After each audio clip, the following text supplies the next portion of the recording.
and welcome back to my channel. For those of you who are already part of my family, thank you guys so much for being here with me once again today. For those of you who are new, my name is Kia Selena, also known as Nurse Key. I'm a licensed practical nurse, and on my channel I talk about nursing, feminine health, beauty, lifestyle, finances, and we also do vlogging here and there. So if by the end of this video you like what you see and you want to see more content like this from me again, don't forget to join the family by subscribing as well as turning on your notification bell. That way you'll be notified whenever I post future content. So in today's video, I'm going to be sharing with you guys 5 habits that dramatically changed my skin condition. You guys know that, well, I don't want to say you guys know. Some of you guys know that I do have hidradenitis suppurativa, so I suffer with cysts and boils pretty much all over my body. I also have PCOS, so I've struggled with hormonal acne on my face for a really long time, and it took me a lot of work to pretty much get my skin to where it's at now. It is nowhere near perfect, but we are getting there. It's definitely improving with time, as well as the implementation of these tips that I'm about to share with you guys. So if you guys are interested in learning the things that you guys can do, learning the little tweaks that you guys can make in your daily routine in order to dramatically improve the condition of your skin, stay tuned. All right, so my first tip is to definitely figure out what your skin type is. I think that this is so important, because knowing your skin type will allow you to better understand what type of products to apply on your skin, or what type of products to use on your skin rather. So if you have oily skin and you are unaware that you have oily skin, which honestly is pretty rare. Like if you have oily skin, you probably know that you have oily skin, but some people may not know. So if you have oily skin and you are using products that are extremely oily or that are heavy in oils, and you're applying that onto your skin and then you're having breakouts, it's pretty understandable why you're having breakouts, right? Because you're fully clogging your pores.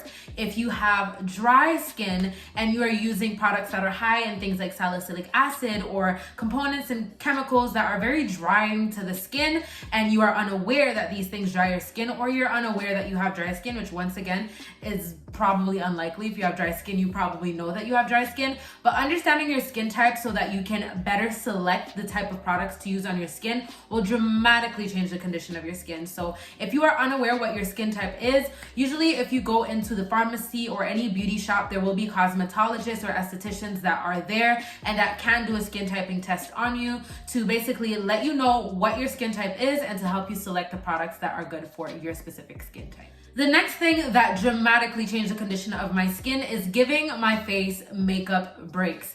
And I know this is really hard to do, especially if you suffer with scars, if you suffer with acne and you're insecure about your skin. I don't know if you guys can see, probably not anymore, but you guys might be able to see that underneath my lip is a little bit dark. And the reason why it's like that is because I used a product for a zit that I had, because I used to have severe cystic acne and hormonal acne, especially in the bottom of my chin area.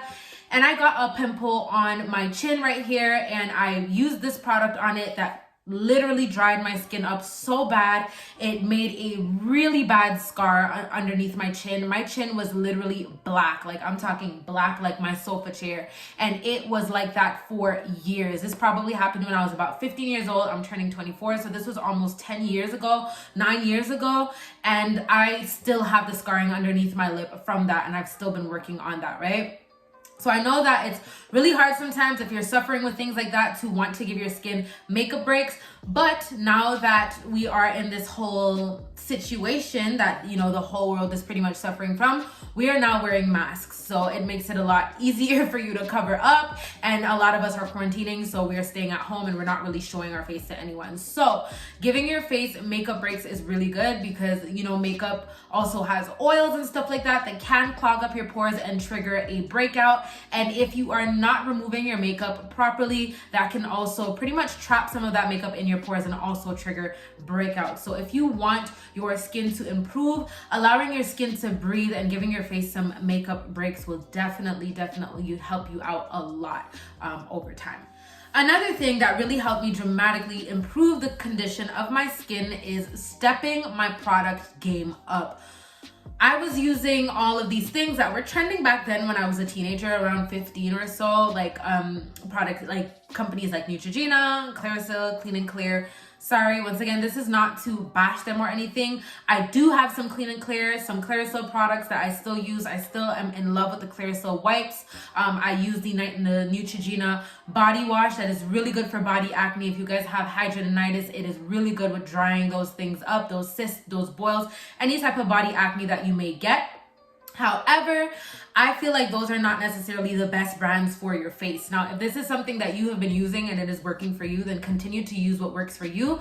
However, I think it is time to transition over to products that are a lot more gentle on the skin, that have a lot more gentle ingredients, and that are good for regulating your pH. So I will always say this: Cetaphil and CeraVe, the foaming cleansers. I am used to using the CeraVe Gentle Foaming Cleanser. I also use the SA Cleanser, which is really good for my face. And when I cannot find CeraVe, which is my all-time favorite, I will use Cetaphil as a replacement. So they have the gentle cleansing, the Gentle Foaming Cleanser with the Cetaphil brand as well. And those work really, really well. So honestly, if you are using a product that is meant for acne and you are seeing that your acne is not improving or that it's getting worse, you should probably check the products that you're using and try to transition over to products, once again, that are more gentle, that are good for your skin barrier, that are good for regulating the pH of your skin, and that actually creates a difference. Because just because something says that it's good for acne doesn't mean it's not going to make you break out, right? So if you see that you're using a product that is triggering your breakouts, it's probably time to change the products that you use. Another tip that dramatically improved my skincare, or my skin condition, is using a cleansing brush. And I know you guys have all seen this. It is basically a brush. You apply your soap. Usually it comes with multiple heads. You have more like softer heads, and then you have the ones with the bristles that are really good to get into your pores. Now, I try to not use the cleansing brush every single day just because there's an exfoliating aspect to it, and daily exfoliation, especially rough exfoliation with an exfoliating brush or a cleansing brush that has rough bristles, can thin out your skin, can irritate your skin, and can actually dry out your skin over time. And now that it's wintertime, it is not the time to be drying your skin out. So I will use the sponge head that is softer, that has no bristles, but that is still thorough enough to pretty much get in my pores and pull out all of that dirt.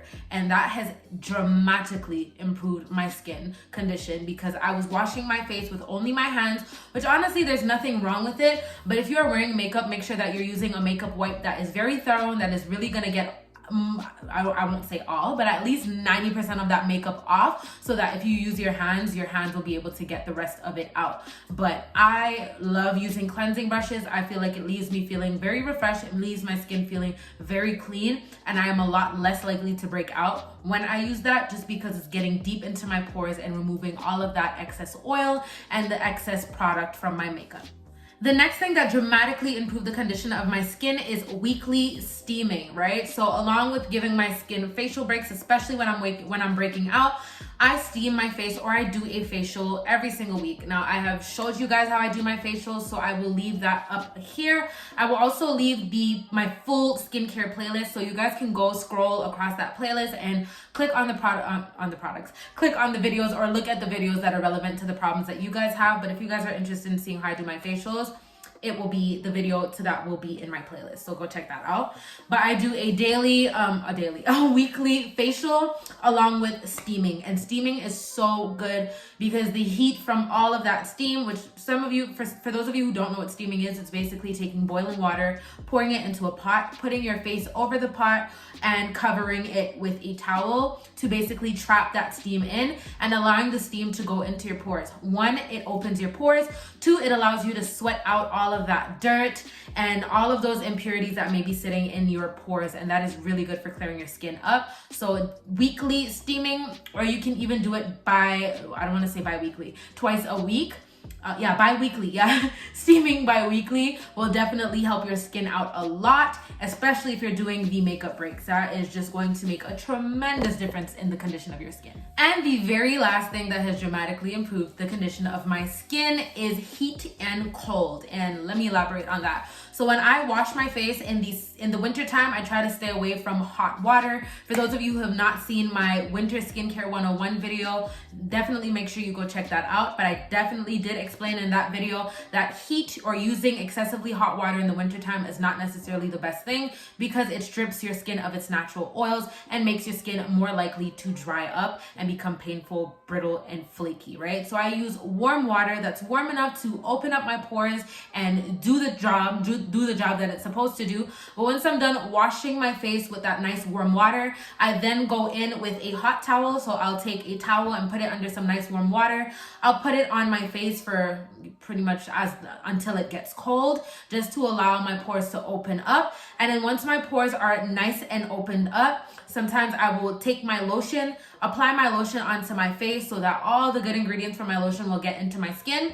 And then I will wet a towel again with colder water and I'll reapply that onto my face for about a minute or two. And that basically closes up my pores so nothing else can get in my pores. So I put all the good stuff into my skin and then I seal that in with some nice cold water, which basically allows for my pores to close up.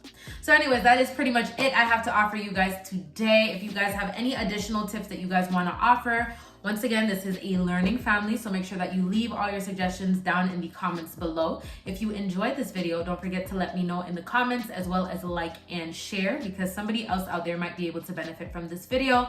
And if you are new to the family and you want to see more content like this from me, which you definitely should, weekly lit content, don't forget to join the family by subscribing, as well as turning on your notification bell. That way you'll be notified when I post future content, and I will see you all in my next one. Bye.